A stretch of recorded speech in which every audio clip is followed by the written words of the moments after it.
I was born and have lived in Florissant for my entire life. Every year my dad would take us to the Valley of Flowers, and I would watch the parades.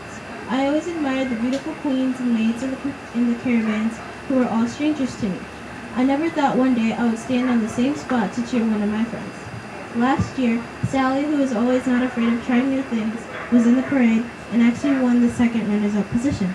So I did not only cheer her, but I also accompanied her throughout the parade. She taught me that we don't get many things because we are afraid to try.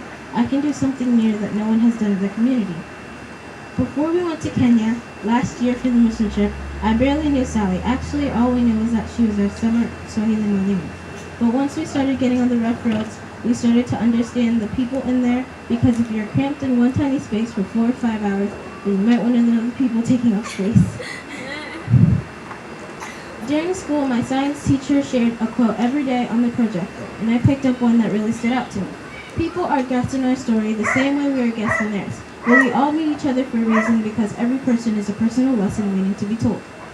By Lauren Clarfield. It says that the people we do not know are strangers and guests in our lives, but we all have people that we are completely close with, like Blue. And if you look back and wonder, how am I so lucky to have lived in my life?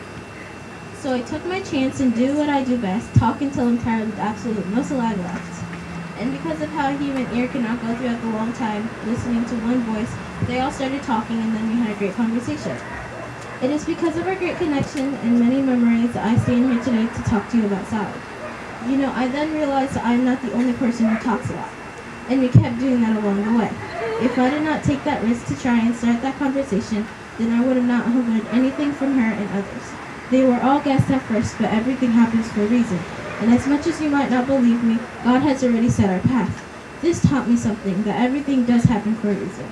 We really were meant for each other and realized that everything that happened on the trip, God was there for, watching us. I am the oldest in my family, and I wish I had an older sister, but there are people like Sally who don't have to be related to me to be my older sister. She is kind, respectful, understanding, caring, adaptable, and courageous. That trip would not have happened if Sally and Grace did not put their heads together and make it happen. During the trip, Sally taught me another lesson. You do not have to be great to do great things, but you have to start in order to do great things. Our community is lucky to have a very responsible, caring, a teacher, a mentor, and a role model.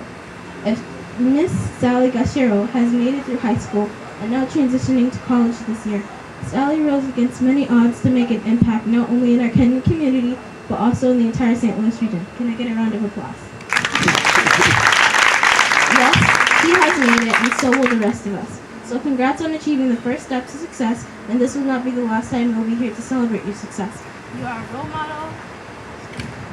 You're a role model, and all of us younger kids or other younger high schoolers look up to you.